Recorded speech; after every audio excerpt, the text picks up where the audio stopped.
మారు మనసుకు తగిన ఫలాలు ఫలిస్తున్నావా అన్నది ఏర్పాటు చేయబడిన అంశము. దేవుని పిల్లలారా, మారు మనసు ఇప్పటివరకు మీరు అద్భుతమైన మాటలు. మారు మనసు అంటే ఏంటో మీకు అర్థమైపోయింది. మనసు మారటం అంటే లోకంలో ఉన్న నేరాలు పాపాలు విడిచిపెట్టి పరలోకంలో ఉన్న కన్నతండ్రి బ్రతకమన్నట్టుగా బ్రతకటమే మారు మనసు. దేవుని పిల్లలారా, మన మనసులను మార్చటానికి, మనం మారి బ్రతకటానికి దేవుడు చాలా అవకాశాలు ఇచ్చాడు, ఇస్తూనే ఉన్నాడు. మనం ఎన్ని నేరాలు చేసినా, మనం ఎన్ని పాపాలు చేసినా క్షమిస్తూ భరిస్తూ దీర్ఘశాంతంతో మన మార్పు కొరకు ఎదురు చూసేవాడే మన కన్నతండ్రి. దేవుని పిల్లలారా, లోకంలో ఎవరికీ లేనంత ప్రేమ, ఎవరికీ లేనంత దీర్ఘశాంతం మన పరలోకపు కన్నతండ్రికి ఉంది. దానివలన ఈరోజు ఇప్పటి వరకు మనం ప్రాణాలతో ఈ భూమి మీద ఉన్నాం. మర్చిపోకూడదు. మారాలి మారాలి మారాలి. ప్రారంభం నుంచి దేవుడు దేవదూతలను పంపించిన, నీతిమంతులను పంపించిన, ప్రవక్తలను పంపించిన, చివరికి యేసుక్రీస్తుల వారిని పంపించిన, పరిశుద్ధాత్మ దేవుడిని పంపించిన, అపోస్తులను పంపించిన, వీళ్ళందరి జీవితాల నుండి లేదంటే వీళ్ళందరి బోధల్లో నుండి మనం నేర్చుకోవాల్సింది ఒకటే, మన జీవితాన్ని మార్చుకోవటం. ప్రస్తుతం మనం జీవిస్తున్న జీవన విధానం ఏదైతే ఉందో, ఈ జీవితం దేవుడికి నచ్చటం లేదు.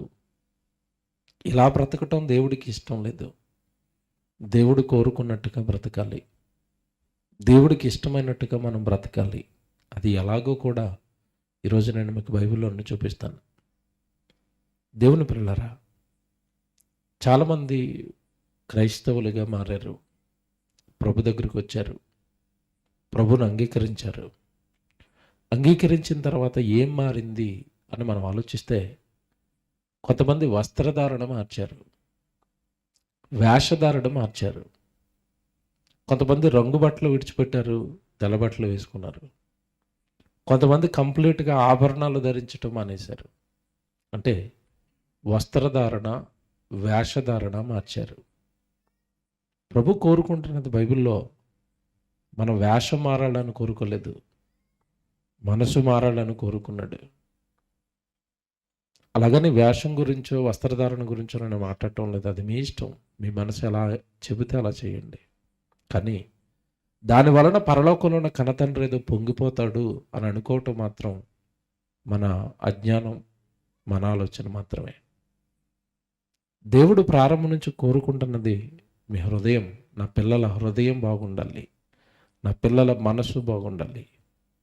దేవుని పిల్లలారా, ఈరోజు మనం మారిన విధానం మీరు చూస్తేనండి, ఒకప్పుడు దేవుడు ఇశ్రాయేలును మార్చుకోవడానికి ఎన్నో ప్రసంగాలు చేయించాడు మోషే ద్వారా, ప్రవక్తల ద్వారా. ఎన్ని ప్రసంగాలు చేసినా, ఆజ్ఞలు ఇచ్చినా, ఆజ్ఞలను పాటించినప్పుడు అండి దేవుడే ఒక మెట్టు దిగి, ఇక ఎలాగో దేవుడు తన పిల్లల మనసెరిగి, మనం ఆజ్ఞలు ఇచ్చాం, ఆజ్ఞలు పాటించలేకపోయారు, పాపులైపోయారు, మరి అలా విడిచిపెట్టలేను కదా నా పిల్లల్ని, నా పాపులు అయిపోయారు కదని, పాపం చేశారు కదని అలా విడిచిపెట్టలేను కదా, నరకానికి వెళ్ళిపోతారు అని ఆయనే ఒక మెట్టు దిగి ఒకప్పుడు ఆజ్ఞలు ఇచ్చి ఆజ్ఞలు పాటించక పాప అయితే ఆ పాపాన్ని కడగడానికి మళ్ళీ ఇశ్రాయేలుకి మీరు బలులు ఇవ్వండి అని మరొక కొత్త ఆజ్ఞను ప్రవేశపెట్టాడు. కనీసం బలిచ్చైనా మీ పాపాన్ని కడుక్కోండి, మీరు చేస్తున్న పాపాలు మానేయండి. మీ పాపం నేను చూడలేకపోతున్నాను, మీ నేరాలు నేను చూడలేకపోతున్నాను. అలా బ్రతకాలని కాదు మీకు ఆ బ్రతికిచ్చింది. అబద్ధాలు, మోసాలు, నేరాలు, ఒకరిదొకరు దోచుకోవటం, ఒకరిదొకరు దాచుకోవటం, మనది కానిది ఆశించటం, పొరుగువనిది. ఏంటి జీవితం? యథార్థత లేదు, న్యాయం లేదు. ఇలా కాదు కదా నా పిల్లలు బ్రతకాలని నేను కోరుకున్నది అని అవన్నీ మార్చటానికే ఆజ్ఞలు ఇచ్చాడు. మీరు అబద్ధం ఆడొద్దు, నరహత్య చేయొద్దు, వ్యభిచరించొద్దు, నీ పొరుగువారిని ఏది ఆశించొద్దు. ఎన్ని మాటలండి, మంచి మాటలు చెప్పాడు. అంటే యథార్థంగా తన పిల్లలు ఉండాలి అని దేవుడు కోరుకుంటే ఆజ్ఞలు వచ్చినట్టుగానే వచ్చాయి, విన్నట్టుగానే విన్నారు. తర్వాత వీళ్ళ దారి వీళ్ళదే. అంటే ఈరోజు మనలాగే మనం ఎలా ఉంటామంటే ప్రసంగం వింటున్నప్పుడు చాలా భక్తిగా, చాలా గొప్పగా ఇలా నేను బ్రతకాలండి అని అనుకుంటాం. ఏమండి, ఈ ఆవరణం ఏదైతే దేవుడి సన్నిధి ఉందో, ఆదివారం ఆరాధన కానివ్వండి, సభ జరుగుతున్న ఈ ప్రాంగణం కానివ్వండి, ఇది దాటి వెళ్ళిన తర్వాత మరలా మన పాత జీవితం మనలోకి వచ్చేస్తూ ఉంటుంది. అవే పాత ఆలోచనలు, అవే పాత బూతులు, అవే పాత చేష్టలు, అవే పాత కార్యక్రమాలు మన జీవితంలోకి వస్తూ ఉంటాయి. అంటే ఇలా వినటం, ఇలా విడిచిపెట్టడం, అది ప్రారంభంలో ఉన్న ఇశ్రాయేలు కాలం నుండి కూడా దేవుని పిల్లల మధ్యలో వస్తూ ఉంది. జాగ్రత్తగా వినండి. దేవుడు ఒక మెట్టు దిగాడు. ఆజ్ఞలిస్తే పాటించక పాపులయ్యారని కనీసం బలులిచ్చేయ్యా, పాపం కడుక్కోండి అన్నాడు.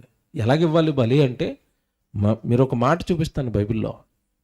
వీళ్ళని మార్చుకోవడానికి బలులు కార్యక్రమం ప్రవేశపెట్టాడు. ఒక జంతు బలి ఇవ్వమన్నాడు, ఒక మేకనో, ఒక కోడినో, ఒక ఆకునో, ఒక మేకనో బలిమ్మన్నాడు. ఆ బలిచ్చేటప్పుడు దేవుడు ఏం చేయమన్నాడు తెలుసండి? మార్చుకోవడానికి, ఎలాగైనా పిల్లల్ని మార్చుకోవాలి అని దేవుడు ఏమన్నాడు తెలుసండి బైబిల్లో? ఒకసారి పాత నిబంధనలోకి వెళ్ళి లేవికాండం ఒకసారి అందరు తీయండి. లేవికాండం మొదటి అధ్యాయము, లేవికాండం మొదటి అధ్యాయము 4వ వచనం చదువుదాం అందరం. జాగ్రత్తగా బైబిల్ తీసుకోండి అందరూ. లేవికాండం మొదటి అధ్యాయము 4వ వచనం చదువుతున్నాను. అంతటా దహన బలిగా అర్పించు పశువు తల మీద తన చెయ్యి ఉంచవలెను, అతని నిమిత్తము ప్రాయశ్చిత్తము కలుగునట్లు అది అతని పక్షముగా అంగీకరింపబడును. చూసారా? తప్పు చేసిన తర్వాత, నేరం చేసిన తర్వాత ఆ ప్రాయశ్చిత్తం, ఆ దోషం, ఆ పాపం, ఆ నేరం పోవడానికి దేవుడు ఒక పశువుని బలిమ్మన్నాడు. ఆ పశువును కూడా ఎలా ఇవ్వాలట? బలిచ్చే విధానం చెప్తున్నాడు అక్కడ. ఎలా ఇవ్వాలట?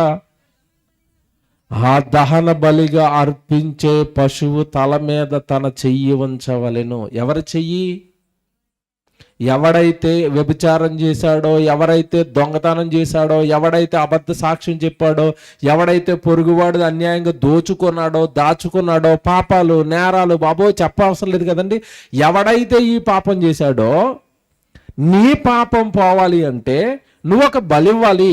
ఆ బలిచ్చేటప్పుడు ఎలాగివ్వాలంటే, ఏ జంతువు అయితే బలైపోతుందో ఆ జంతువు నెత్తి మీద నువ్వు ఇలా చేయి పెట్టాలి. దాని నెత్తి మీద నువ్వు ఇలా చేయి పెట్టాలి.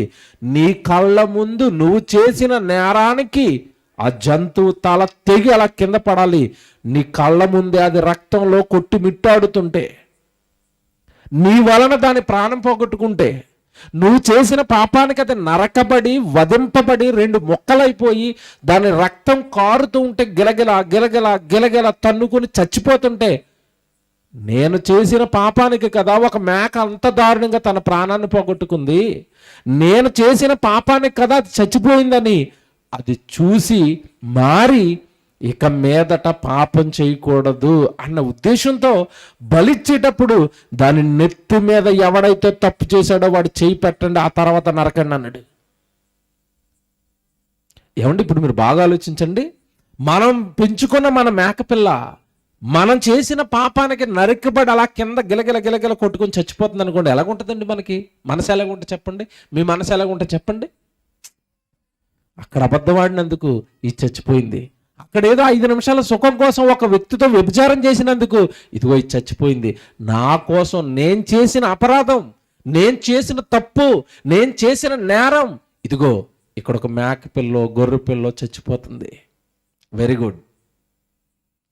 అలా మనుషులను మార్చాలి అని రక్తం కళ్ళ ముందు పశువు రక్తం చిందుతుంటే అది చూసైనా వద్దులే, నేను తప్పులు చేయటం మానేస్తాను అని ఆ బలిచ్చే జంతువును చూసైనా నా కోసం బలైపోతుందని ఆ మారు మనసు వచ్చి పాపాలు మానేస్తాడేమో మనిషి అని అనుకున్నాడండి. మీరు తొలితి చదివారు కదా, తొలి ప్రసంగంలో మీరు విన్నారు కదా, బలులు పట్టుకొని వస్తుంటే ఎందుకు వద్దంటున్నాడు తెలుసండి దేవుడు?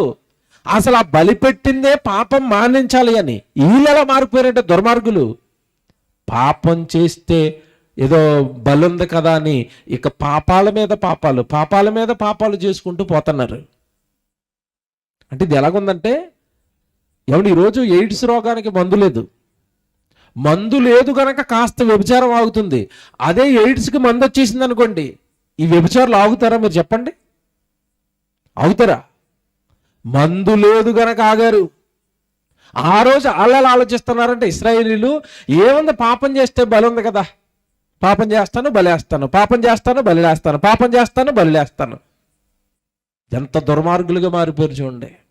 అంటే దేవుడు మనసు మార్చటానికి ఎన్ని ప్రయత్నాలు చేస్తున్నాడో చెప్తున్నాను నేను మీకు.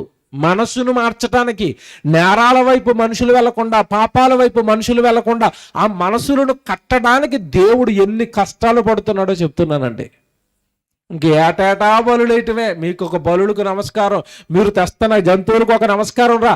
ఆ జంతు బలులు ఇక మీ పాపాన్ని తీయవు, ఎందుకంటే మీ పాపాలు పేరుకుపోయినాయి.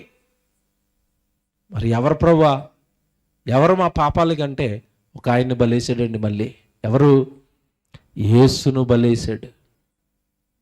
జంతు బలులు పాపాలు తీయలేకపోతున్నాయి, ఎందుకంటే పాపాలలో పిహెచ్డి చేశాడు వీడిక, పాపాలలో పేట్రేగిపోయాడు. ఎలాగా? ఏ జంతువు యొక్క రక్తం కూడా వీడి పాపాన్ని తీయలేకపోతుంది, కడగలేకపోతుంది. ఇక నా కొడుకునే బలేస్తాను మిమ్మల్ని మార్చటానికి. బలేసాడా? బలేసాడా? వేశాడండి. ఎవడు? మిమ్మల్ని ఈరోజు జాగ్రత్తగా అడుగుతున్నాను, యేసుక్రీస్తుల వారి బలి ఎలా జరిగింది మీరు చెప్పండి? ఈజీగా జరిగిపోయిందా? చాలా శ్రమతో, చాలా కష్టంతో జరిగిందా? 9 గంటలకి ఉదయం ఏమండి అధికారుల దగ్గరికి, రోమా గవర్నమెంట్ దగ్గరికి తీసుకెళ్తే అక్కడ హింసించటం ప్రారంభమైంది యేసును. ఉదయం 9 గంటల నుంచి మధ్యాహ్నం 3 గంటల వరకు హింసించి హింసించి హింసించి హింసించి చంపారు. ఎందుకు యేసుక్రీస్తుల వారు అంతలా చచ్చిపోయాడు చెప్పండి? ఎందుకు అంత భయంకరమైన చావు మీరు చెప్పండి? ఎందుకు యేసును అలాగ చంపాడు యేసుకు దేవుడు చెప్పండి?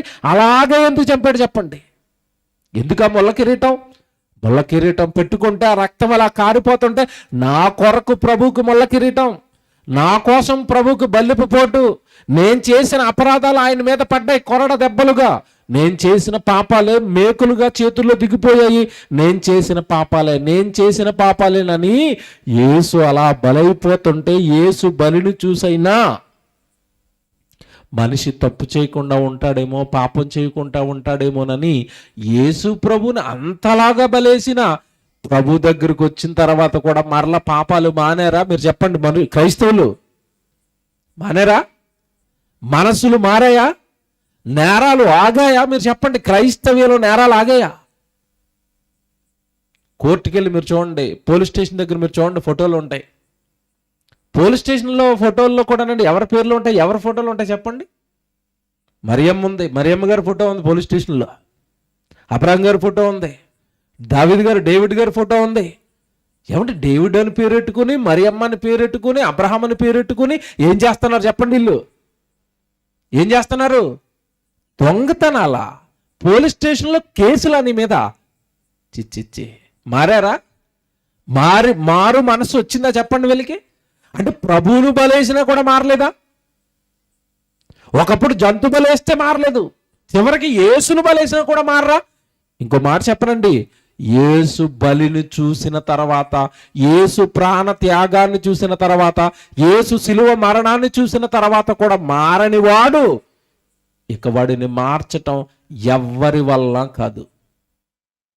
ఏమంటే ఒక్కసారి యేసు ప్రభు ఏంటండి యెరూషలేము వీధుల్లో ఒంటి నిండా రక్తం కార్చుకుంటూ అప్పటికే కోడాలతో కొట్టేశారు, ఒళ్ళంతా దున్నేశారు. రక్తం కారుతున్న యేసుక్రీస్తుల వారి శరీరం మీద ఏమంటే పచ్చి మానుతో చేసిన సిలువను వేసి యెరూషలేము వీధుల్లో అలాగ ఊరేగిస్తుంటే మహానుభావుడు దాన్ని మొయ్యలేక, దించలేక నిజంగా ఏంటంటే ఆయన పడ్డ కష్టాలు యెరూషలేము వీధుల్లో ఆ రోజు. చివరికి బల్లెపు పోటు పొడిస్తే శరీరంలో నుంచి ఏమి రాలేదు, చివరికి రక్తం లేదండి, నీళ్ళు వచ్చాయి, రక్తం అంతా అయిపోయింది. అంటే చివరి రక్తపు బొట్టు వరకు నీ కోసం నా కోసం సిలువలో కార్చేశాడు ఆయన. అయినా మారవా? మీకు మాట చెప్పనండి, బైబిల్ యేసును నమ్మిన తర్వాత కూడా తప్పులు చేస్తున్నాం, యేసును నమ్మిన తర్వాత కూడా మేము పాపాలు చేస్తున్నాం అంటే ఏం చేస్తున్నారు తెలుసా? వీళ్ళందరూ ఏం చేస్తున్నారని బైబిల్లో దేవుడు రాశాడో తెలుసా? యేసును బాహాటంగా మరలా సిలువ వేస్తున్నారు మీరని రాసేసాడు బైబిల్లో. మీరు చేస్తున్న నేరాలు యేసును మరలా సిలువేస్తున్నాయి, మరలా సిలువేస్తున్నాయి, మరలా సిలువేస్తున్నాయి అంటే మారు మనస్సు రాలేదన్నమాట. ఏంటండి ప్రమాదం? ప్రభులోనికి వచ్చిన తర్వాత కూడా, ప్రభుని స్వీకరించిన తర్వాత కూడా మారు మనస్సు గనక నీకు రాలేదా? యోహాను గారు ఒక మాట చెప్తున్నారు, మత్తయి సువార్త 3వ అధ్యాయము. జాగ్రత్తగా ఈ వచనం చదవండి, 7వ వచనం నుంచి చదువుదాం. మత్తయి సువార్త 3వ అధ్యాయము 7వ వచనం నుంచి చదువుదాం. బాప్తిస్మం ఇచ్చి యోహాను గారి దగ్గరికి బాప్తిస్మాలు తీసుకోవడానికి వస్తున్నారు వీళ్ళంతా. వస్తున్న వాళ్ళతో మాట్లాడుతున్నాడు. ఏమంటున్నాడు? అంతటా పరిసయ్యులలోను సద్దుకయ్యులలోను అనేకులు బాప్తిస్మము పొందవచ్చుట చూచి, సర్ప సంతానమా. ఇంతకీ వచ్చిన వాళ్ళు ఎవరండి? అక్కడికి వస్తున్న వాళ్ళు ఎవరు? ఎందుకు వస్తున్నారు వాళ్ళు? బాప్తిస్మం తీసుకోవడానికి వస్తున్నారు. జాగ్రత్తగా వినాలి. నదిలో బాప్తిస్మాలు ఇస్తున్నప్పుడు బాప్తిస్మం తీసుకోవడానికి వస్తున్నారు. ఆ బాప్తిస్మం తీసుకోవడానికి వస్తున్న వాళ్ళని చూసి అంటున్నాడు, సర్ప సంతానమా. ఇదేంటండి ఇది? మరి బాప్తిసం తీసుకుంటే ఇక దేవుడు ఉగ్రత ఉండదు కదా, బాప్తిసం తీసేసుకుంటే ఇంకా పాపాలు క్షమించబడిపోయినాయి కదా, బాప్తిసం తీసేసుకుంటే ఇంక ప్రమాదం ఏమీ లేదు కదా. చాలా మంది ఇదే కదా నమ్మకంలో ఉంటారు. నేను బాప్తిసం తీసుకున్నాను, నా పాపాలు కడుక్కున్నాను, నేను ఇంకా సేఫ్ అనుకుంటున్నారు చాలా మంది. అక్కడ బాప్తిస్మాలు తీసుకోవడానికి వస్తున్న వాళ్ళతోనే చెప్తున్నాడు ఈ మాట. మీరు బాప్తిసం తీసుకుంటే అంతా అయిపోయింది అనుకుంటున్నారేమో, బాప్తిసం తీసుకుంటే అయిపోయింది అనుకుంటున్నారేమో అంతా. నో, బాప్తిస్మము తీసుకున్న తర్వాత మీ మనసులు మారిపోవాలి. ఎలా మారిపోవాలో దేవుడు వాక్యంలో చెప్పాడు. ఆ స్థితిలోనికి మన మనసులు మారిపోవాలి. చెప్తాను అవన్నీ ఇప్పుడు, చదువుదాం. బాప్తిస్మము పొందవచ్చుట చూచి, సర్ప సంతానమా, రాబో ఉగ్రతను తప్పించుకున్నటకు మీకు బుద్ధి చెప్పిన వాడెవడు? మారు మనసుకు తగిన ఫలములు ఫలించండి. బాప్తిసం తీసుకుంటే అయిపోయిందని అనుకుంటున్నారేమో, తీసుకున్న తర్వాత మీరు మారినట్టుగా దేవుడు మిమ్మల్ని గుర్తించాలి అంటే మారు మనసుకు తగిన ఫలాలు మీ నుండి దేవుడికి కావాలి. జాగ్రత్తగా ఆలోచించండి. ఇది మేము మారాము అని మాటతో చెప్తావా?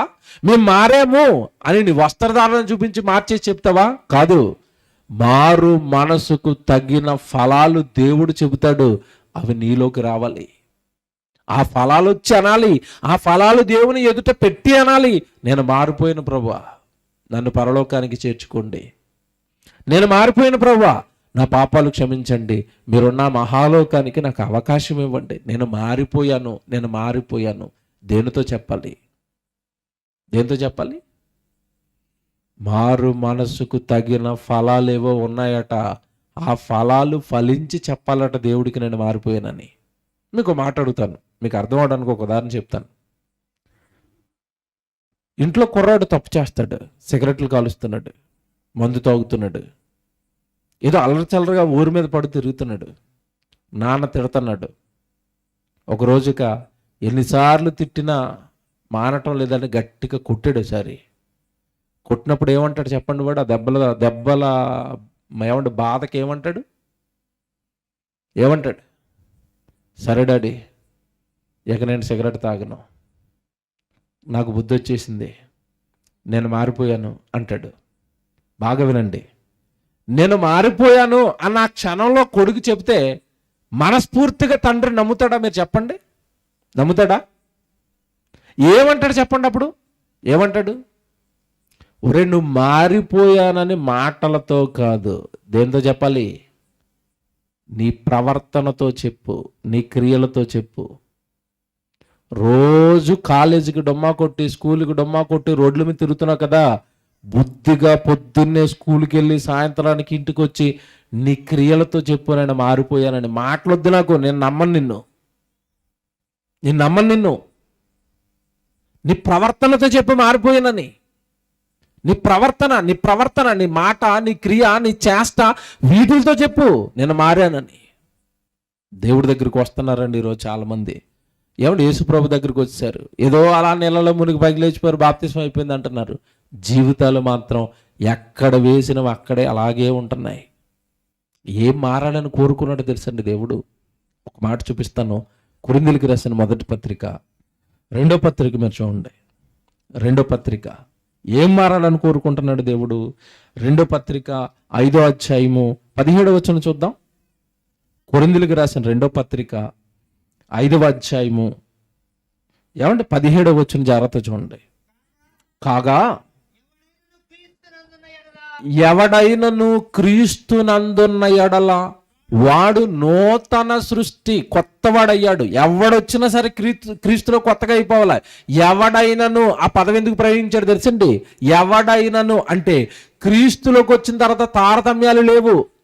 మా గోత్రం తెలుసా, మా కులం తెలుసా, మా ఇంటి పేరు తెలుసా, మా ప్రాంతం తెలుసా, మా డబ్బు ఉందో ఎంత తెలుసా, మాకు ఎన్ని ఎకరాల పొలం ఉందో తెలుసా, ఏమి నువ్వు దేవుడి దగ్గర ప్రయోగించడానికి కుదరదు. నువ్వు ఎవడైనా సరే క్రీస్తులోనికి వచ్చిన తర్వాత ఎలా బ్రతకాలి అని క్రీస్తు దగ్గర రూల్స్ ఉన్నాయి.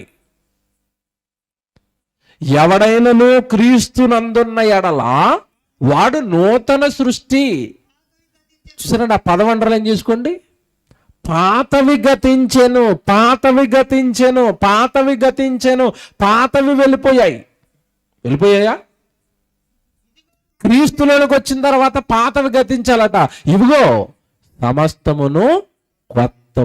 సమస్తము కొత్తవి, మొత్తం కొత్తవి.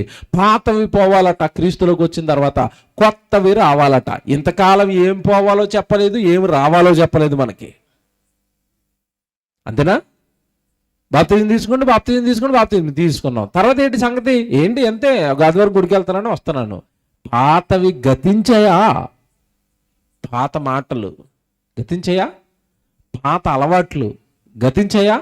పాత జీవన విధానం గతించిందా? పాత జీవితం గతించిందా? ప్రభువులోనికి వచ్చిన తర్వాత గతించాలట. సమస్తము కొత్తవి. మీకు మాట్లాడుతానండి. దేవుడు మోహపు చూపు పాపం అన్నాడా? ఏది పాపం? మోహపు చూపు పాపం అన్నాడు. మీరు ఈరోజు సీరియల్ పెట్టినా, సినిమా పెట్టినా, ఏది పెట్టినా దాని నిండా మీకు ఏం కనపడుతున్నాయి చెప్పండి? అశ్లీలమే కదండి.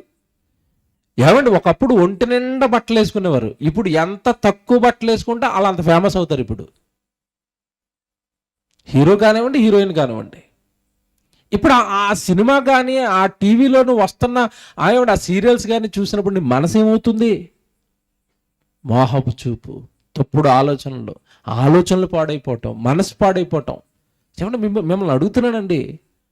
దేవుడు ఇవి చూడొద్దన్నాడండి, ఇవి నేరం అన్నాడండి, ఇవి పాపం అన్నాడండి. ప్రభులోనికి రాకమునుపు ఏదో చేసేసాను ఇంతకాలం, నేను ప్రభులోకి వచ్చాను కదా, నాలో పరిశుద్ధత ఉండాలని దేవుడు కోరుకున్నాడు కదా, నా ఆలోచనలు కూడా పవిత్రంగా ఉండాలని కోరుకున్నాడు కదా, హృదయంలో ఉన్న ఆ తలంపులు కూడా పవిత్రంగా ఉండాలని దేవుడు కోరుకున్నాడు కదా. నా చూపులను, నా ఆలోచనలను, నా తలంపులను పాడు చేస్తున్నది టీవీయే గనక మా ఇంట్లోంచి నేను టీవీ తీసేస్తానని ఎవరు తీశారు? చేయలేపండి. తీసారు ఎవరైనా? ఇక్కడ వాక్యం వింటాం, అక్కడ జబర్దస్త్ చూస్తాం వెళ్ళి. ఇక్కడ వాక్యం వింటాం, అక్కడ బూత్ సినిమాలు చూస్తాం వెళ్ళి. అంతేనా? పాతవి గతించాయా? నేను అడుగుతున్నాను. ఒకటి చెప్పాను ఇప్పుడు మీకు, ఎగ్జాంపుల్గా మీకు అర్థం అవడానికి ఒకటి చెప్పాను. పాతవి ఏమైనా గతించాయా? పాతవి ఏమైనా తీసేశారా? ఏమి తీరు.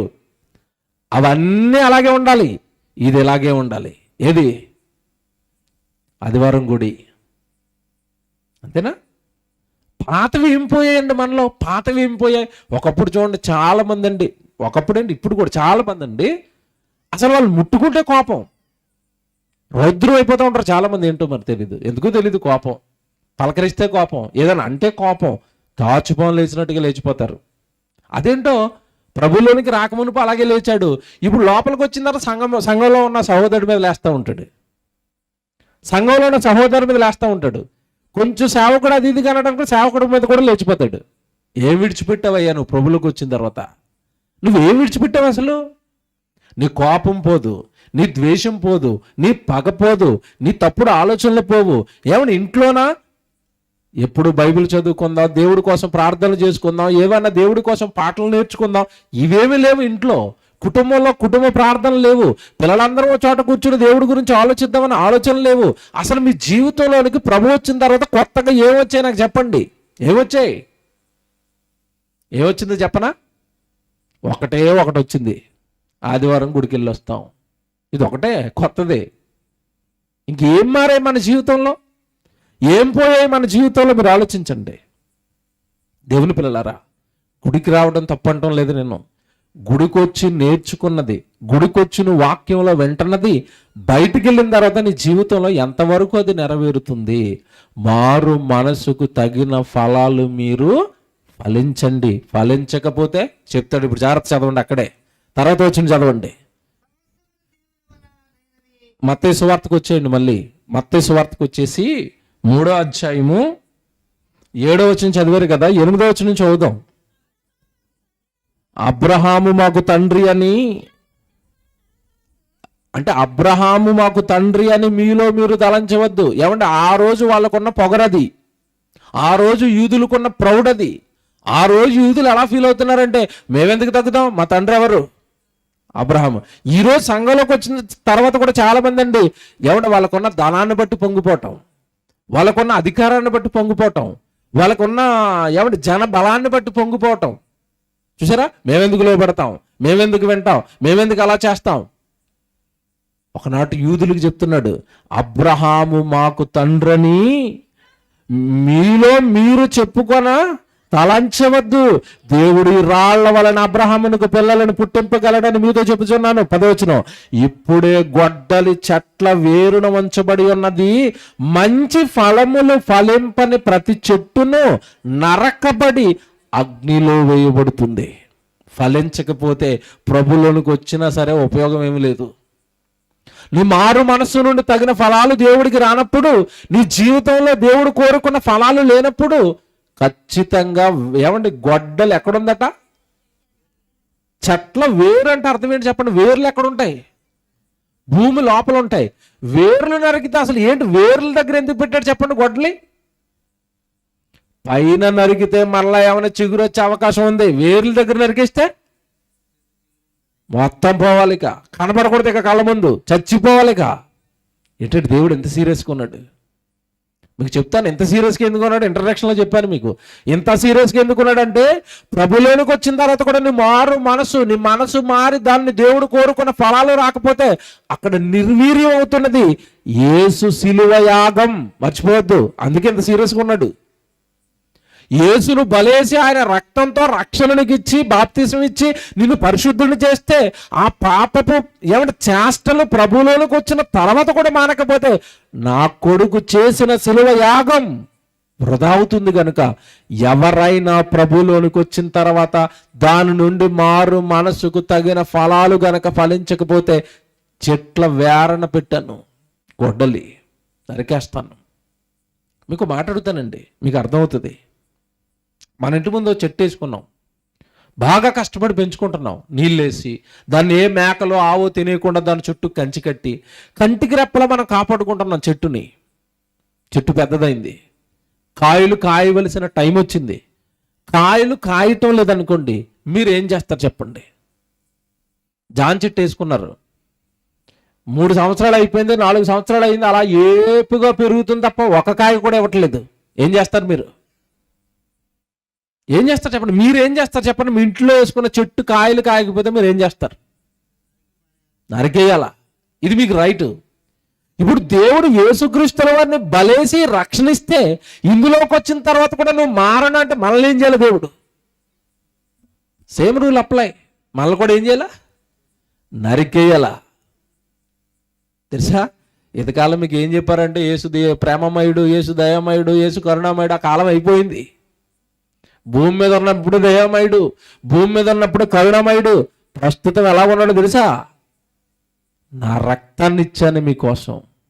ఎంత దారుణంగా చంపారు శిలువలో నన్ను, అదంతా భరించాను. పెయిన్, ఆ బాధ అంతా భరించాను మీకోసం, అయినా మార్రా. వస్తున్నాను రెండో రాకడలో ప్రేమమయుడా, రెండో రాకడలో దయామయుడా, రెండో రాకడలో కరుణామయుడా, కొరడా పట్టుకుని వస్తున్నాడా. మారని ప్రతి ఒక్కడిని నరకానికి గంటేస్తాను, మారిన ప్రతి ఒక్కడిని నా పరలోకంలో ఉన్న కన్న తండ్రి దగ్గరికి తీసుకుని వెళ్ళిపోవడానికి వస్తున్నాను. కొరడా పట్టుకుని వస్తున్నాడు రెండవ రాకడలో. భూమి మీద ఉన్నప్పుడు కరుణామయుడే. మారు మనసుకు తగిన ఫలాలు. ఏంటండి ఫలాలు? ఫలాలు అంటున్నారు కదా, ఏంటి ఫలాలు అంటారా? జాగ్రత్తగా వినండి. ప్రభుని నమ్ముకోవటం అంటే, బాప్తిసం తీసుకోవటం అంటే ఏంటో తెలుసండి. ముందు ఇది తెలియాలి మనకి. బాప్తిస్మము తీసుకోవటం అంటే, ప్రభుని నమ్ముకోవటం అంటే ఏంటో తెలియాలి. ఇది తెలిస్తేనే ఆ ఫలాలు ఏంటో తెలుస్తాయి. గలతీలకు రాసిన పత్రిక. ప్రభుని నమ్ముకోవటం అంటే ఏంటో తెలుసండి. గలతీలకు రాసిన పత్రిక 5వ అధ్యాయానికి రండి. చివరి మాట మీరు చూడండి, 24వ వచనం. గలతీలకు రాసిన పత్రిక 5వ అధ్యాయము చివరి మాట ఏమండి? 24వ వచనం. క్రీస్తు యేసు సంబంధులు అంటే ఎవరు? క్రీస్తు యేసు సంబంధులు అంటే ఎవరు చెప్పండి? యేసు ప్రభుని స్వరక్షకుడిగా అంగీకరించిన వారు క్రైస్తవులు. Very good. క్రీస్తు యేసు సంబంధులు శరీరమును దాని ఇచ్చలతోనూ దురాశలతోనూ సిలువ వేసి ఉన్నారు. క్రైస్తవుడు అనగానే ఎవరట? శరీరాన్ని దాని దురాశలతో కూడా ఏం వేసిన వాడట? సిలువ వేశాడు అంటే చంపాడు అని అర్థం. శరీరం మంచిది కాదండి, శరీరం మంచిది కాదు. మీలో ఉన్న పరిశుద్ధాత్మ దేవుడికి, మీలో ఉన్న ఆత్మకి అది వ్యతిరేకంగా ఉంటుంది. ఎప్పుడు మంచిది కాదు శరీరం. మీకు మాట్లాడుతాను, ఇది ఎంత దారుణమో, ఇది ఎంత భయంకరమైందో మీకు అర్థం అవడానికి ఒక ఉదాహరణ చెప్తాను. మీరు మనస్ఫూర్తిగా చెప్పండి, దేవుడి సన్నిధిలో ఉన్నారు, అబద్ధం ఆడకుండా చెప్పండి. నేను అడుగుతున్నది, ఇప్పుడు మీ శరీరం మీకు ఏం చెప్తుంది చెప్పండి. ఇప్పుడు కింద కూర్చున్నారు కదా అమ్మ, మీరు మీ శరీరం మీకు ఏం చెప్తుంది చెప్పండి. టైము 12 అయిపోయినా పర్వాలేదు, ఇక్కడే కూర్చుందాం అంటుందా? త్వరగా ముగిస్తే నేను ఇంటికి వెళ్ళిపోయి బెడ్ మీద పడుకుంటానంటుందా?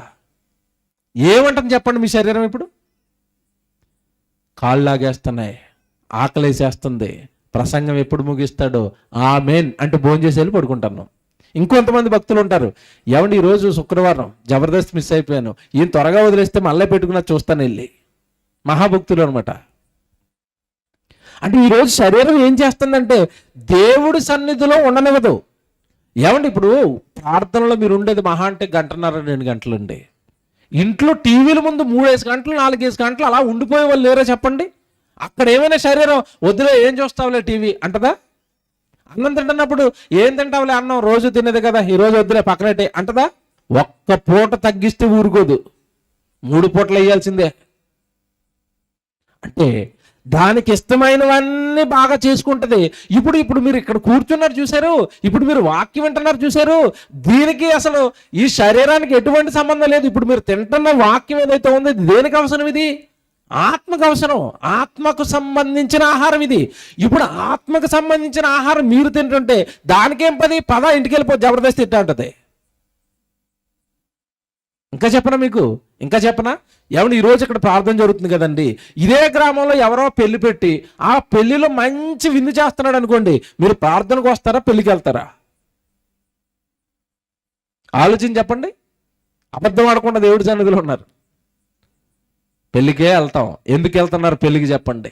ప్రార్థనకి వెళ్తే ఏముంది, చివరిలో సాంబార్ అన్నం, పెళ్లికి వెళ్తే మటన్ బిర్యానీ, చికెన్ బిర్యానీ. అటు మిమ్మల్ని తీసుకెళ్ళింది ఎవరు అనుకున్నారండి? మీరు అమాయకులే, మీకు తెలియదులేండి ఇవన్నీ. పాపం మీరు అమాయకులే. మిమ్మల్ని అక్కడికి లాక్కెళ్ళింది ఏదో తెలుసా? మీ శరీరం. కనుక నీతో పాపం చేయించేది, నీతో నేరాలు చేయించేది, నువ్వు దేవుడికి కానివ్వకుండా నేను దూరం చేసేది శరీరం. కనుక క్రీస్తు యేసు సంబంధులు శరీరాన్ని దాని దురాశలతో కూడా ఏం వేయాలట? సిలువేయాలి. అంటే ఇప్పుడు నేను శరీర ఆశలను చంపుకున్నాను. Very good. చంపుకున్న తర్వాత ప్రభువులోనికి వచ్చిన తర్వాత నీ నుండి ఆత్మ ఫలాలు కావాలి. ఈ పైన ఉంటుంది. మీరు అలా చదువుకుంటే పైకి వస్తే 22వ వచనం చూడండి. పైన శరీర కార్యాలు చెప్తాడు, మీకు తెలుసు కనుక అవన్నీ చదివించడం లేదు. 19వ వచనం నుంచి మీరు చదివితే శరీర కార్యములు స్పష్టమై ఉన్నవి అంటాడు. ఏంటయ్యా అంటే చెప్పాడు, లిస్ట్ చెప్పాడు అక్కడ 19వ వచనం నుంచి మీరు చదువు, ఒకసారి చదివేస్తారా? అవేవనగా జారత్వం, అపవిత్రత, కాముకత్వం, విగ్రహారాధన, అభిచారం, ద్వేషములు, కలహములు, మత్సరములు, క్రోధములు, కక్షలు, భేదములు, విమితములు, అసూయలు, మత్తతలు, అల్లరితో కూడిన ఆటపాటలు మొదలైనవి శరీర కార్యాలు. శరీరం నీతో ఈ పనులు చేస్తుంది కనుక అర్జెంటుగా నువ్వు శరీరాన్ని దాని ఆశల్ని చంపు, అప్పుడు ఇవన్నీ చచ్చిపోతాయి. రైట్, ఇవన్నీ చంపిన తర్వాత ఏమంటే అసూయ, మత్సరం, క్రోధం, అల్లరితో కూడిన ఆటపాటలు ఇవన్నీ ఏంటంటేనండి శరీర సంబంధులు చేసేవవి. నువ్వు ప్రభులోనికి వచ్చిన తర్వాత శరీరాన్ని దాని ఆశల్ని చంపుకున్నావు. ఇప్పుడు నువ్వు శరీర సంబంధివి కాదు, ఆత్మ సంబంధివి. నీ ఆత్మను పరలోకం చేర్చుకోవడానికి ప్రభు దగ్గరికి వచ్చావు. ఒకప్పుడు లోకంలో ఉన్నప్పుడు నువ్వు చేసేవి ఇవన్నీ. ఎందుకంటే అప్పుడు నీకు ప్రభు తెలీదు, శరీర కార్యాలు తెలీదు, ఆ శరీరం నీతో పాపం చేయిస్తుందని తెలీదు. ప్రభులోనికి వచ్చిన తర్వాత ప్రభు ఇవన్నీ చెప్పాడు కనుక వీటిని చంపుకొని నీలో నుండి ఇప్పుడు దేవుడు కోరుకుంటున్నవి ఏంటంటే ఆత్మఫలాలు. 22 చదువుదాం. అయితే ఆత్మఫలములేవనగా ఏంటంటే మొదటిది ప్రేమ. ఏమండి వినడానికి ఎలాగున్నాయండి? మీరు పైవి చదివినప్పుడు ఎలాగున్నాయండి? వ్యభిచారం, కాముకత్వం, ఏమండి మత్సరం, కక్షలు, పగలు, చిచ్చి, అది వినడానికి ఆ సౌండింగ్ ఎలాగుంది? నెగిటివ్ సౌండింగ్ అండి అది. ఇక్కడి నుంచి ఆత్మఫలాలు చెప్తాడు చూడండి.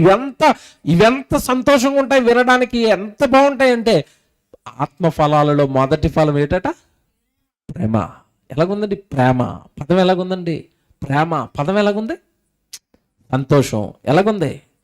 తర్వాత సమాధానం, దీర్ఘశాంతం, దయాళుత్వం, మంచితనం, విశ్వాసము, సాత్వికము, ఆశా నిగ్రహం. చూసారండి? విచిత్రం ఏంటంటే బాగా వినండి, ఇక్కడ చెప్పబడిన ఈ 9 కూడా ఆత్మఫలాలని దేవుడు మనకు చెప్పాడు. అవి మన జీవితంలోంచి రావాలని కోరుకున్నాడు. కానీ ఈరోజు క్రైస్తవులు ఏం చేస్తారంటే ఈ ఆత్మఫలాలు 9 పిల్లలకు నేర్పించి స్టేజ్లో ఎక్కి చెప్పిస్తూ ఉంటారు.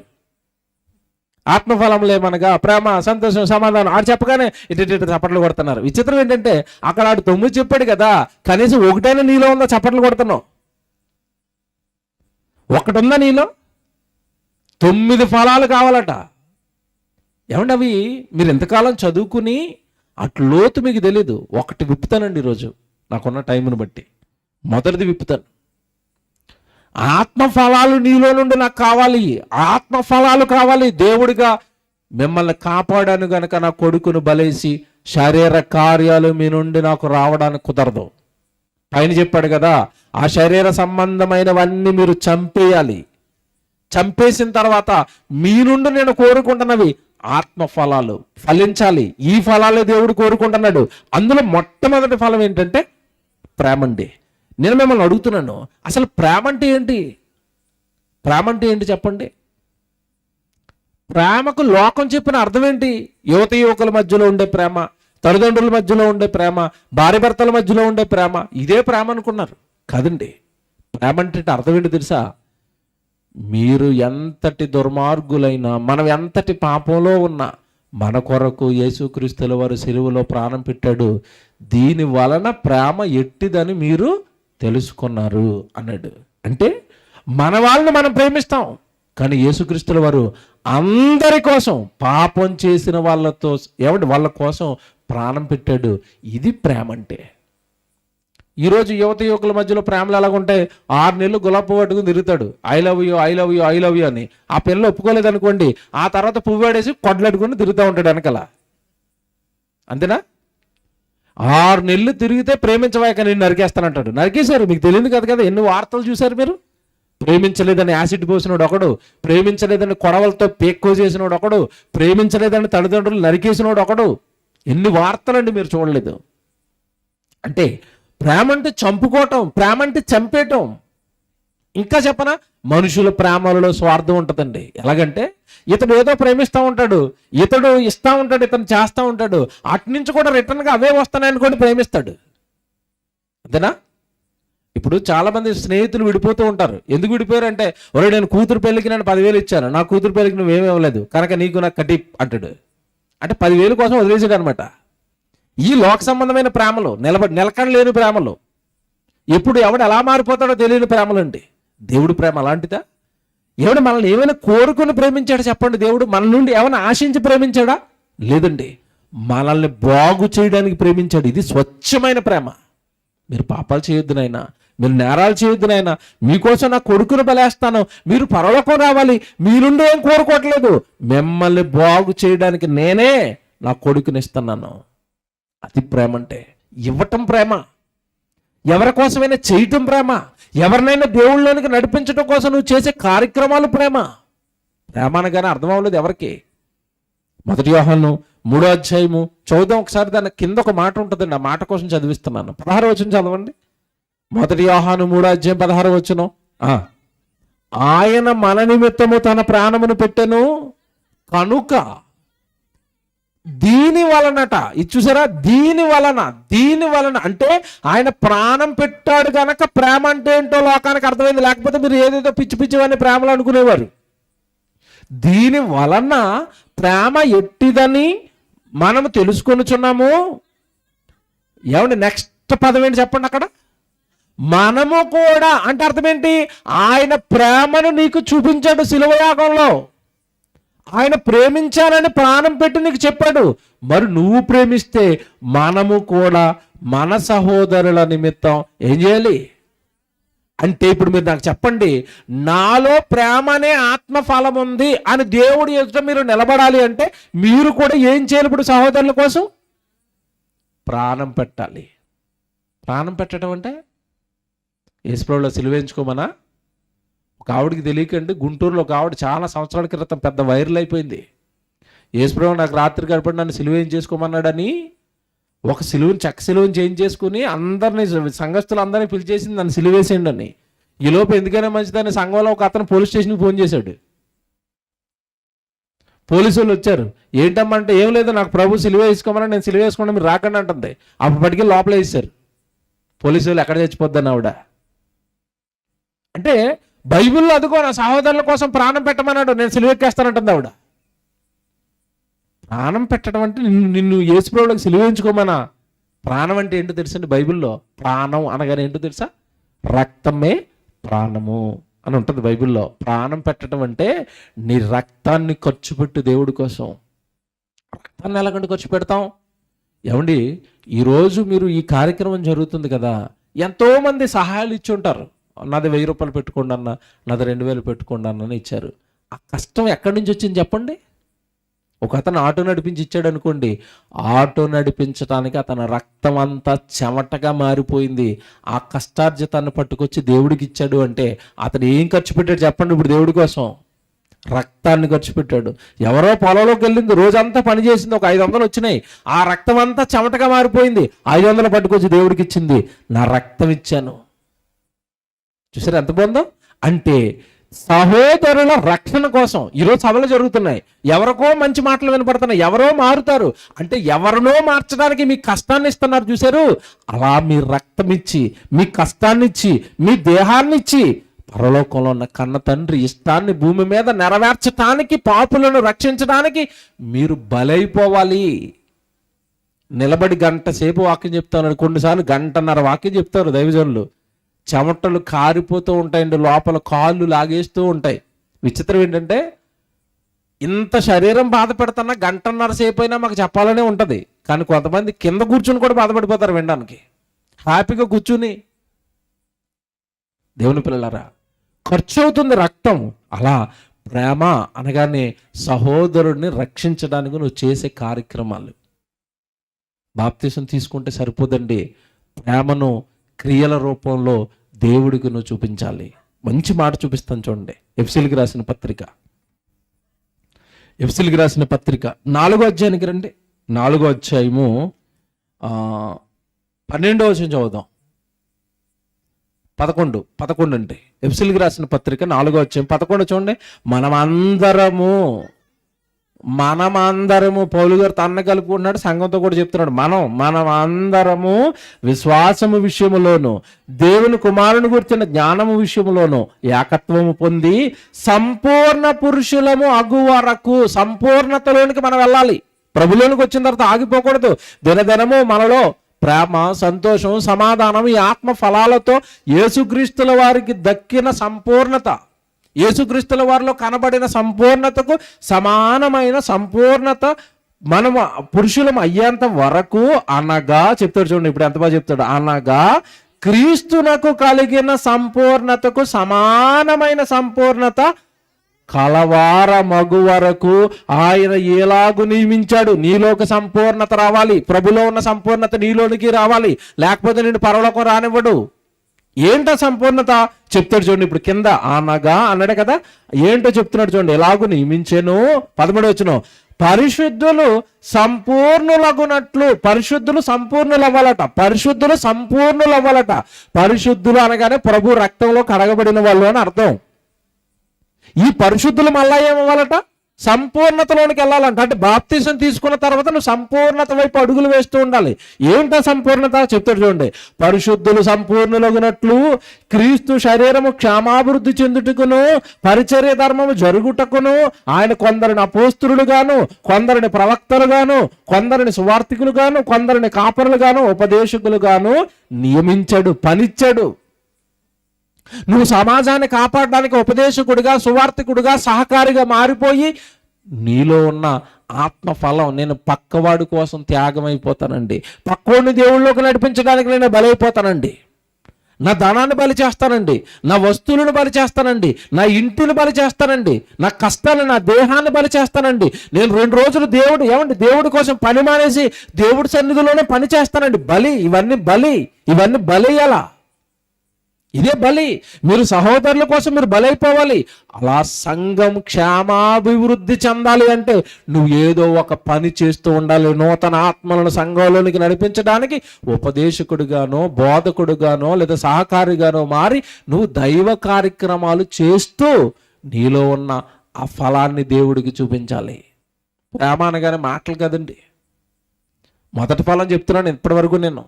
ప్రేమ అనగానే మొదటి ఫలం, ప్రేమ అనగానే మాటలు కాదు, ఇదిగో క్రియలు, పనులు.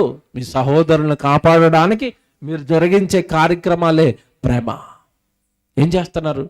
మీకు దేవుడి మీద ఎంత ప్రేమ ఉందో మీరు చూపించుకోండి. పిల్లల మీద మనకు ప్రేమ ఉంటుందండి. పిల్లల మీద ప్రేమను మనం ఎలా చూపిస్తాం? బర్త్డే వచ్చింది, ఏం చేస్తారు చెప్పండి? మంచి బట్టలు కొంటారు, పెద్ద కేక్ తెచ్చారు, అందరిని పిలుస్తారు. ఆ రోజు పిల్లలు ఎంత అల్లరి చేసినా సరే అమ్మ ఏమంటుందో తెలుసా? రోజైతే చిన్న తిట్టడమో కొట్టడమో చేస్తారండి. బర్త్డే రోజు ఎలా చూస్తారు చెప్పండి? ఆడు ఎంత అల్లరి చేసినా సరే అమ్మ ఏమనకమ్మ, పుట్టినరోజు ఈరోజు. చూసారా ప్రేమ? పిల్లోడి మీద ప్రేమ. బర్త్డే కేక్ తెచ్చారు, వాడికి బట్టలు తెచ్చారు, ఆ రోజు ఆడికి ఇష్టమైనవన్నీ కొన్నారు, అందరినీ పిలిచారు. నా గారాల కొడుకండి, బర్త్డే అండి. ఎంత ప్రేమ చూపించేవాడి మీద. ఆ ప్రేమను చూపించడానికి నీ దగ్గర డబ్బులు లేకపోయినా అప్పు చేసి మరి వాడికి బర్త్డే చేసావు. మా ఓడి కదండి, నేను చెయ్యాలి కదండి, నా కొడుకు కదండి, నా కూతురు కదండి. చూసావా? వాడి మీద ఉన్న ప్రేమను నువ్వు క్రియలతో చూపించావు, పనితో చూపించావు. మరి దేవుడిని నేను ప్రేమిస్తున్నావా?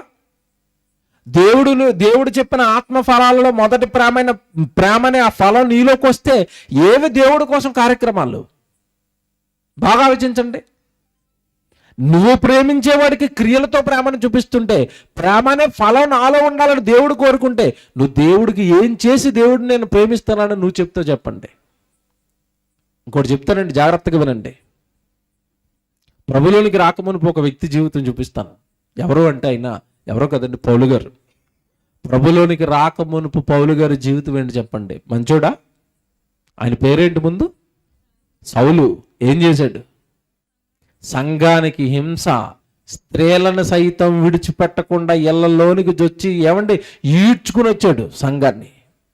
క్రూరత్వం ఆయనలో ఏం కనపడుతుందంటే ఒక క్రూరత్వం కనపడుతుంది. ఆయనలో అసలు జాలి లేదు, ఆయనలో అసలు దయ లేదు, కరుణ లేదు. ఎవరిలో? సౌలుగా ఉన్నప్పుడు. పౌలుగా మారిపోయిన తర్వాత ఎలాగున్నాడు మీరు చెప్పండి? పౌలుగా మారిపోయిన తర్వాత ఏమంటున్నాడు తెలుసా? ఆయన గురించి ఒక మాట చెప్పాలండి. ఒకప్పుడు చంపాడు, ప్రభులోనికి రాకమునుపు, ప్రభుని ఎరగక మునుపు, ప్రభు ప్రేమ, ప్రభు జాలి, ప్రభు దయ, ఈ తత్వం అతనికి తెలియక మునుపు అంటే చంపాడు. క్రూరంగా ఉన్నాడు, చాలా రాక్షసంగా కనపడ్డాడు, అసలు స్త్రీలను కూడా విడిచిపెట్టలేదు. ఆ రోజు స్టెఫన్ రాళ్లతో కూడా చంపించాడు, దగ్గరే ఉన్నాడు. ఇంతటి భయంకరమైన మారణకాండలు జరిగించిన సౌలు గారు పౌలు గారుగా మారిపోయిన తర్వాత ఏమంటున్నాడు తెలుసా? ఒక మాట చూపిస్తాను చూడండి. గలతీయులకు రాసిన పత్రిక 2వ అధ్యాయము 19వ వచనం మీరు చూడండి జాగ్రత్తగా. గలతీయులకు రాసిన పత్రిక 2వ అధ్యాయం 19వ వచనం, నేనైతే దేవుని విషయమై జీవించు నిమిత్తము ధర్మశాస్త్రము విషయమై చచ్చిన వాడనైతే, ఒకప్పుడు చంపాడు, ఇప్పుడు నేనే చచ్చిపోయాను అంటున్నాడు.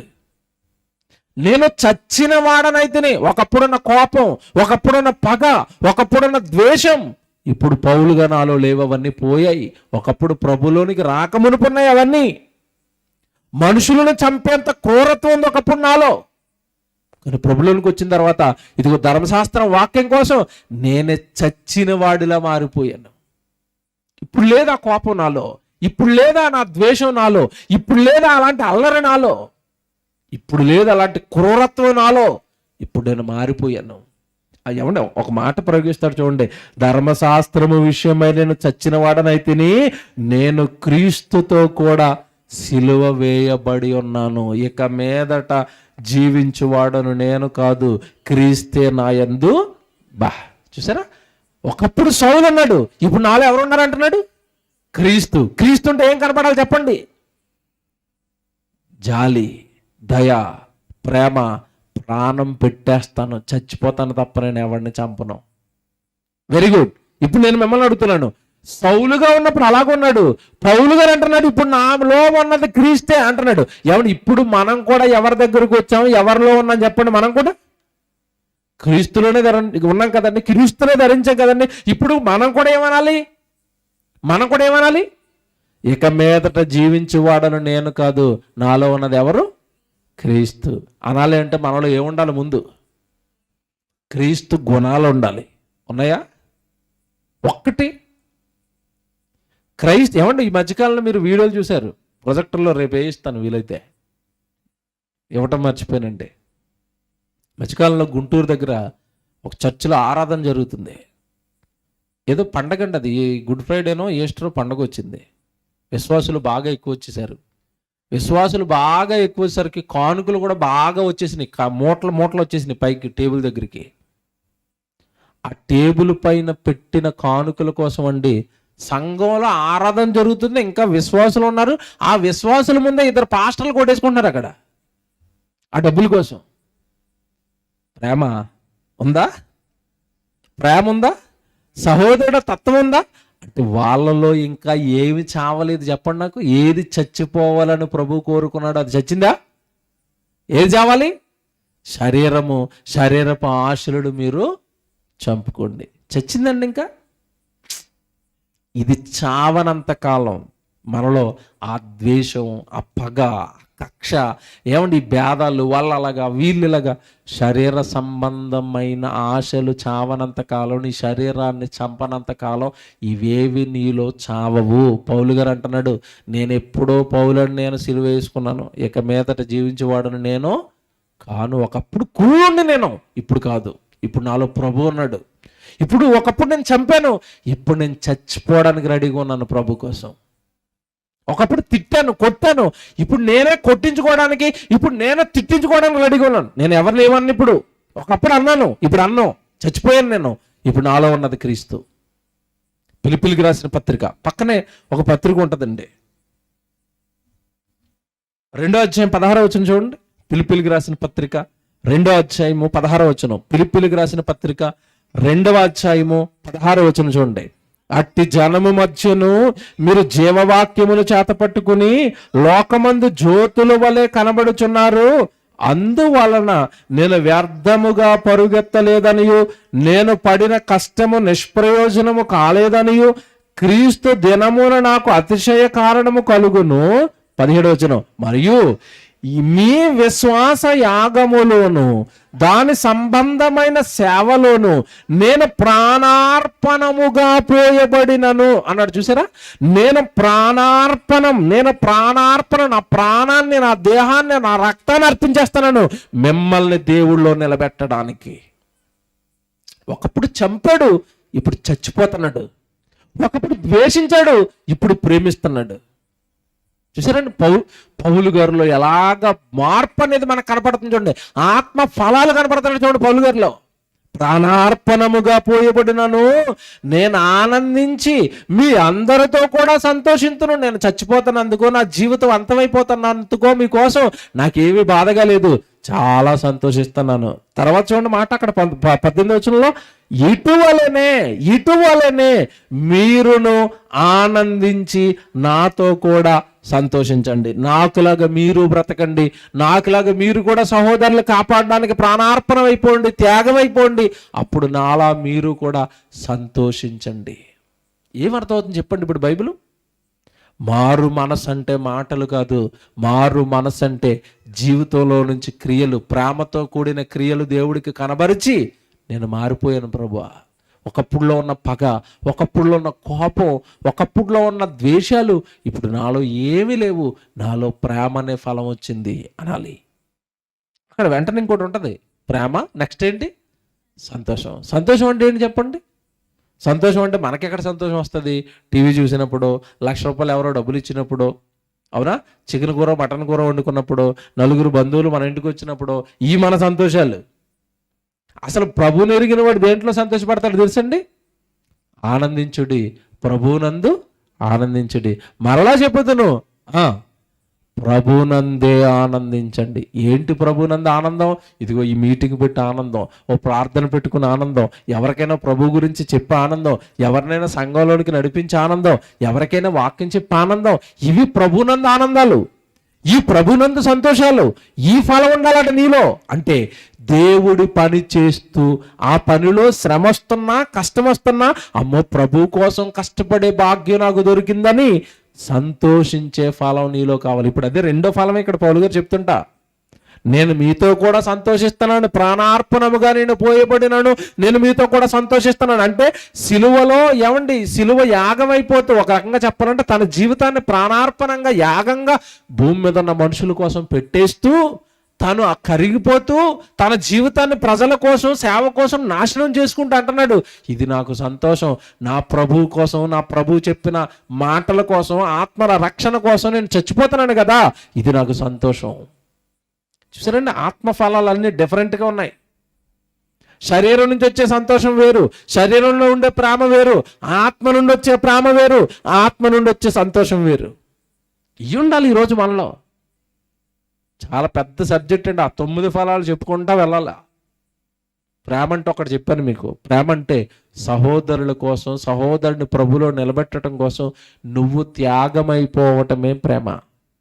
ఎప్పుడైనా మీటింగ్లకి వేరే సహోదరుడు, కొత్త సహోదరుడు ఎవరైనా మీటింగ్లు జరుగుతున్నాయి, రండి బ్రదర్, చాలా మంచి వాక్యం చెప్తారు, మీకు కావాలంటే మీ ఛార్జీలు నేను పెట్టుకుంటాను అని అతను ఏమైనా ఛార్జీలు పెట్టి చక్కగా అతను వెనకాల పడి ఒక సభకు నడిపించి అక్కడ ఎప్పుడైనా సత్యవాక్యం వినిపించావా? అతన్ని నడిపించడం కోసం నీ డబ్బులు ఖర్చు పెట్టావా?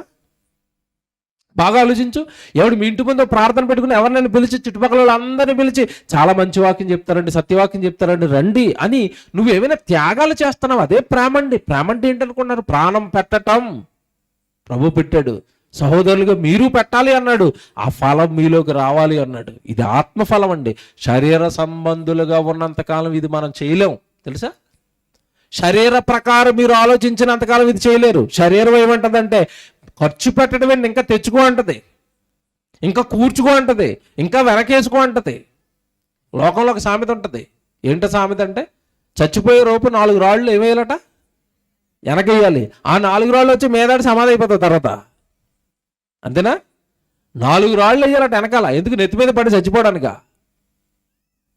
ధనవంతుడు వేసాడు 4 రాళ్ళు కాదు, 10 రాళ్ళు వేసాడు వెనకాల. ధనవంతుడు ఎన్ని వేసాడు?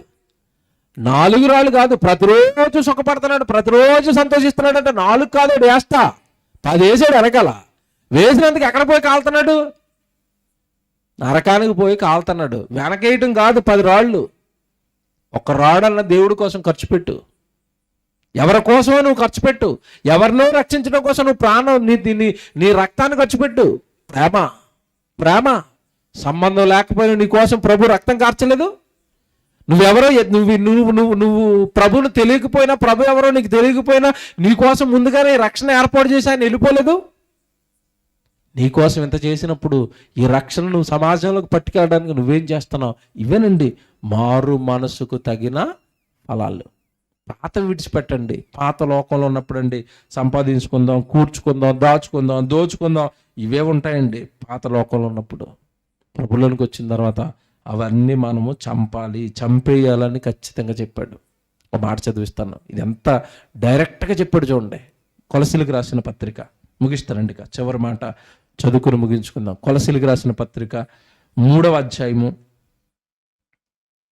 5వ వచనం చూద్దాం. కొలసీలకు రాసిన పత్రిక 3వ అధ్యాయము 5వ వచనం. కావున భూమి మీద ఉన్న మీ అవయవములను, అనగా చూసారండి, అవయవాలు అని చెప్పి కన్ను గురించో, కాలు గురించో, ముక్కు గురించో చెప్పట్లేదు అక్కడ.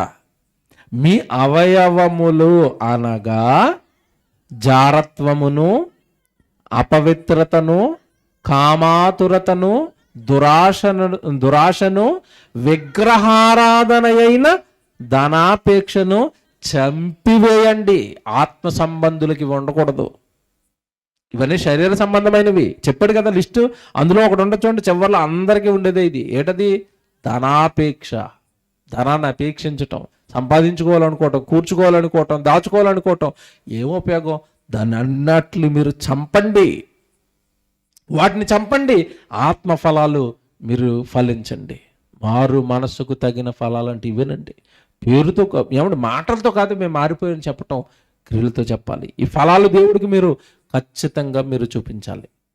ఒక యేసుక్రీస్తుల వారిని చూసినా, పౌలు గారిని చూసినా, అపోస్తులను చూసినా, ఎవడి నిజంగా వాళ్ళలో మనకి ఏం కనపడింది అంటే ప్రేమ, సంతోషం, సమాధానం, దీర్ఘశాంతం, దయాలత్వం, సాత్వికం, సమాధానం. ఏంటంటే వాళ్ళ జీవితాలు అన్నీ అవే కదండి మనకు కనపడింది. మనలో ఏది దీర్ఘశాంతం, మనలో ఏది సమాధానం. ఏమండి ఒక పదం ఉంటుందండి అక్కడ. ఆత్మఫలాల్లో ఒక ఫలం సమాధానం అన్నాడు.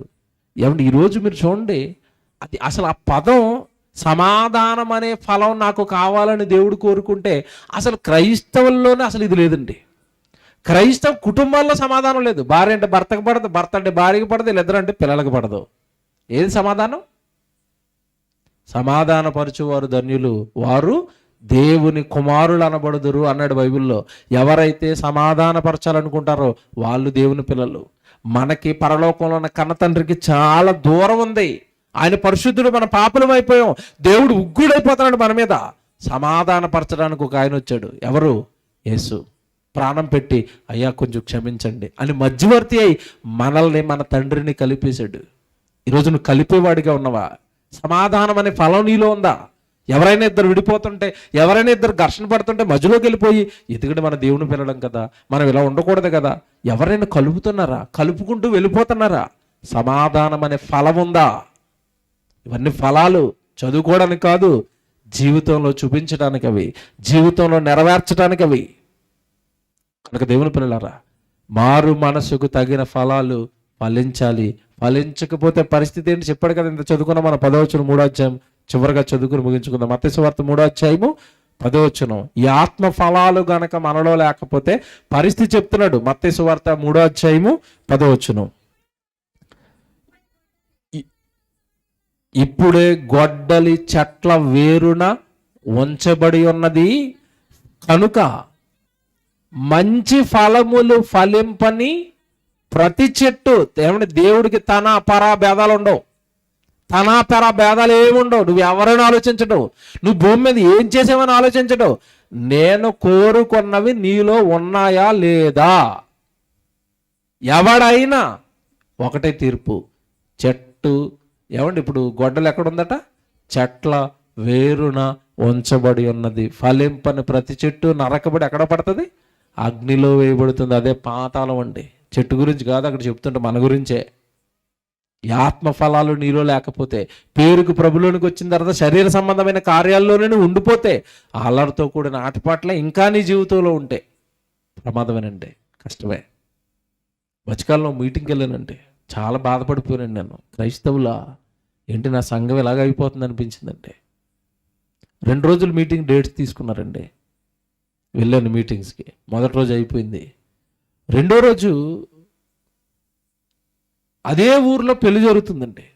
ఆ పెళ్లి క్రైస్తవులది కాదు, ఎవరో నిజంలో వివాహం చేసుకుంటున్నారు. ఆ వివాహంలో ఎవరి రాత్రి కరెక్ట్గా 8 గంటలకి మీటింగ్ జరుగుతుంది, అదే కరెక్ట్గా 8 గంటలకి వాళ్ళ దగ్గర పెళ్లి జరుగుతుంది. రెండో రోజు సభకి వెళ్ళేసరికి అసలు జనం లేరు. మొదటి రోజు సుమారు 200 మంది 250 మంది ఉంటే, రెండో రోజు సభకి వెళ్ళి కూర్చునేసరికి 30 మందో 40 మందో ఉన్నారు. నేను అనుకుంటున్నాను టైం నేను ముందు వచ్చేసానేమో, వీళ్ళు రావట్లేదని అనుకుంటున్నాను. అక్కడ మొదట ప్రసంగం చెప్పడానికి కూడా ఎవరు లేరు. ఏదో చర్చిలో పెట్టుకున్నారు, నన్ను పిలుచుకున్నారు, వెళ్ళాను. ఏమంటే పాటలు పాడుతూనే ఉన్నారు, జనం రావట్లేదు. పాస్టర్ గారు కూడా తెలియదు పాపం వాళ్ళు దెబ్బ వేసారని. ఈయన పాటలు పాడిస్తున్నాడు, జనం వస్తారు కదా అని. 8:45 అండి, 45 నిమిషాలు పాటలు పాడించారండి, రావట్లేదు. అప్పుడు అర్థమైంది ఆయనకి. ఎవరినో కుర్రాడిని పిలిచి అడిగాడు, ఏడునైనా జనం రాలేదంటే పెళ్ళికి వెళ్ళిపోయారు అన్నారు. క్రైస్తవులు వాళ్ళ చర్చిలో సభ జరుగుతుంటే, దేవుడు మాటలు వినపడుతుంటే దానిని విడిచిపెట్టి పెళ్ళికి వెళ్ళారంటే శరీర సంబంధమైనవి చంపారా, ఇంకా అలాగే ఉన్నారు? మీరు చెప్పండి. ఇప్పుడు మీలో గనక ఉంటే మీరు ఇంకా శరీర సంబంధులే, మార్చుకోండి. దేవుడు మనకి మొదట, దేవుడు పని మొదట, వాక్యం మొదట, ప్రార్థనలు మొదట, తర్వాత అవన్నీ. చాలామంది దేవుడి దగ్గరికి ఎలా వస్తారంటే, ఖాళీగా ఉంటే వస్తాం బ్రదర్, పని లేకపోతే వస్తాం బ్రదర్. తప్పిది. నీ పని మానుకొని రావాలి దేవుడి దగ్గరికి. ఆయనకే టైం ఇస్తావా? ఆయనకే ఖాళీ లేదని చెప్తున్నావా? మొత్తం ఖాళీ చేస్తాడు, మొత్తం ఖాళీ చేసేస్తాడు. ఇక నీ కాలం మొత్తం ఖాళీ చేసేస్తాడు. ఇక పనులు మానుకుని దేవుడి దగ్గరికి రావాలి. ఖాళీగా ఉంటే దేవుడి దగ్గర రావడం కాదు. మొదట ఆయన, నెక్స్ట్ అన్ని. ఎప్పుడు జరగవు కదా దేవుడి కార్యక్రమాలు, ఎప్పుడు ఉండవు కదా దేవుడి పనులు, ఎప్పుడు దొరకదు కదా దేవుడి సన్నిధి. ఇంత నిర్లక్ష్యమా? శరీర సంబంధులా, ఇంకా ఆత్మ సంబంధులుగా ఆత్మఫలాలు వచ్చేసేయ. ఆలోచించుకోండి, జాగ్రత్తగా ఉండండి. ఆత్మఫలాలు ప్రతిదినము ప్రేమ, సంతోషం, అవన్నీ నాలోకి రావాలి. నేను అలా మారిపోవాలి, సంపూర్ణత వైపు యేసులాగా నేను వెళ్ళాలి అని ప్రతిరోజు మీ జీవితాన్ని వాక్యంతో భద్రం చేసుకోండి.